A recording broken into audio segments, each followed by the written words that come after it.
Once you've tried French cultured butter, you're never going to want to buy store-bought again. Let me show you how to make it. I have a bowl of 1200 milliliters, that's 40 ounces or 5 cups of double or heavy cream. You want to make sure the fat content is at least 40% or higher. This is a great recipe if you happen to find a lot of cream on sale. I know both butter and cream can be expensive, but it can be a very cost-effective way of making your butter go further. To this, add 4 tablespoons, 60 grams of a live culture full-fat yogurt. The live culture is important. If it's been pasteurized, you'll lose those cultures and you won't get the tanginess in this butter. It also has loads of great probiotics with those live cultures in there. Now that the yogurt's added, give it a whisk. Give the sides of your bowl a scrape to make sure all of the cream is in one large mass. Any cream remaining on the side of the bowl may start to get dry or hard and can affect the texture of your butter. Now that it's mixed, this needs to sit for 60 to 72 hours, lightly covered so that the air can still get to it. This will help the live cultures to multiply and turn our cream into creme fraiche. I'm using a fabric bowl cover, but if you're using something like cling film or saran wrap, just poke a few holes with a toothpick in the top. Now set that aside in a cool, dark place. The cultures in the yogurt have done their thing, and now we have this beautiful thickened cream. This is actually considered a creme fraiche at this stage. I'm using a stand mixer with a balloon whisk, but you could also do this with a hand blender, a food processor, or a jar that has a butter churning attachment. We've had to be very patient to get this cream to ferment, so let's make sure we get it all in there. Start slowly until it comes together, then increase your speed. You're looking for the butter fat and the buttermilk to separate. It might take a few minutes. Once it starts to separate, you'll want to turn down the speed slightly because it will start to splash everywhere. I'm going to give the sides of the bowl a little scrape just to make sure all of that butter gets incorporated in. And once it's completely separated the fat from the milk, your butter is done. Strain your buttermilk away from your fat solids. This buttermilk is perfect for waffles or pancakes or scones or even an Irish soda bread. Make sure you pour the remaining buttermilk through the sieve so that you don't lose out on any butter in the bottom of the bowl. Give it a little squeeze to remove any of the excess buttermilk. And then I'm going to transfer my ball of butter to a bowl of cold water. You can see immediately there's still buttermilk to be removed from the butter solids.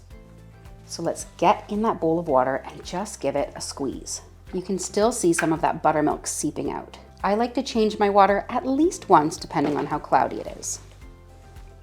You can see there's not much buttermilk coming out of the butter at this stage, so our butter is ready to be seasoned. I've squeezed out as much of the water as I physically can, and now I'm going to add some salt. I'm using a fleur de sel because I love how the salt crystals kind of remain in the butter and you get those little pops of salt on your tongue while you eat it. But you could use a flaky sea salt in its place.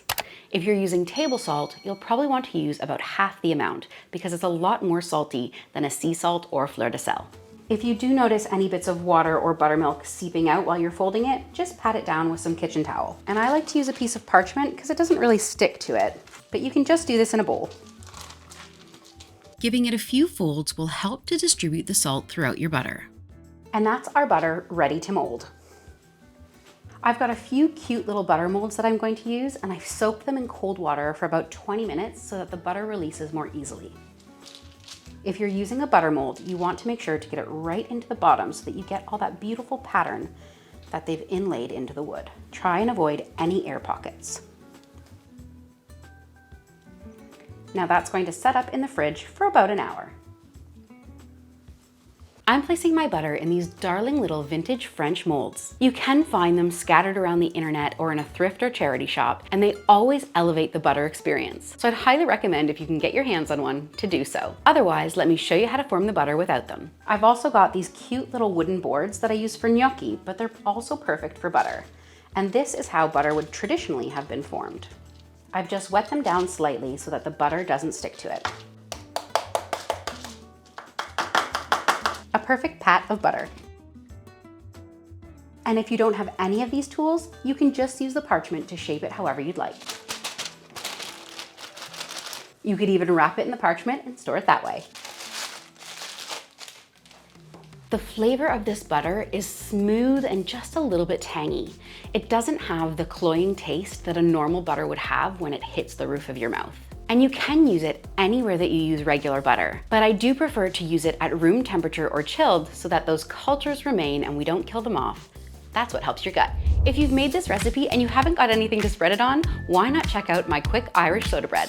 Ready in 1 hour. If you found this video helpful, please hit the like button and come back and let me know how you found making French cultured butter. Thanks so much for watching, and I'll see you next time.